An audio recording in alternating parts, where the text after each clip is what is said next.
ஊழல் பண்றாங்க. இன்னைக்கு பெண்களுக்கு பாதுகாப்பு இருக்குதா? எப்ப பார்த்தாலும் நாங்க இலவசமா பஸ் குத்தோம், இலவசமா அரிசி குத்தோம், இலவசமா ஸ்கூல்ல சாப்பாடு போட்டோம். இது கிடையாதுங்க. உங்களால முடிஞ்சா இன்னைக்கு இருக்கக்கூடிய அனைத்து கவர்மெண்ட் ஸ்கூல்லும் தரமான ஸ்கூலா மாத்துங்க. நீங்க தளபதிக்கு ஓட்டு போடுங்க, அது நிச்சயமா நடக்கும். இன்னைக்கு ஸ்டான்லியா இருக்கட்டும், ஜிஹெச்ஆ இருக்கட்டும், தரமான மருத்துவம்ன்றாங்க. நம்ம பார்த்துன்னு தான் இருக்கிறோம். எக்ஸ்ரே எடுக்க போனா 50 ரூபா கொடு, சிடி ஸ்கேன் எடுக்க போனா 100 ரூபாய் கொடு.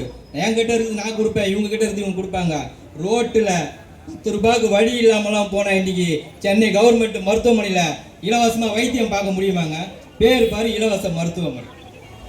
இதுதான் இன்றைக்கு தமிழ்நாட்டில் ஆட்சி நடக்குது. ஆனால் திரு செந்தில் பாலாஜி அவர்கள் பாட்டிலுக்கு 10 ரூபா விற்று கோடி கோடியாக சம்பாதிச்சு அது கோர்ட்டு மூலியமாக போயிட்டு கேஸ் நடக்குது. அந்த கேஸ் நடத்த வக்கீலுக்கு இவர்கள் கொடுக்கக்கூடிய பணம் யார் தெரியுமா?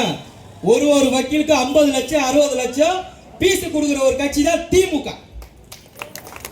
சாதாரண மக்களுக்கு என்ன சொல்றாங்க? 1000 ரூபாய் கொடுக்குறோம். 1000 ரூபாய் என்னத்தை கொடுக்குற? நம்ம மகேஷ் சொன்ன மாதிரி ஒரு நாளைக்கு 30 ரூபாவா? ஒரு பால் பாக்கெட் எவ்வளோ? 33 ரூபாவா? நீயே 300 ரூபா போட்டு கொடு.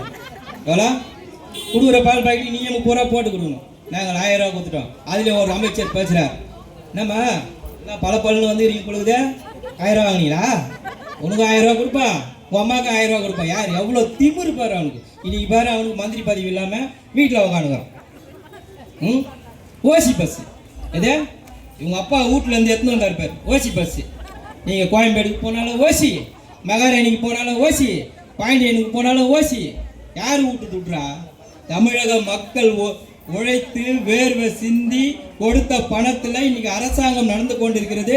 அந்த அரசாங்கம் மூலியமாக மாதம் 1 லட்சம் ரூபாய் சட்டமன்ற உறுப்பினருக்கு சம்பளம் கொடுக்கிறது.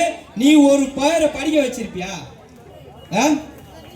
ஒரு ஒத்தராட்சி யாராச்சும் நீ படிக்க வச்சிருப்பியா? நீ காட்டு.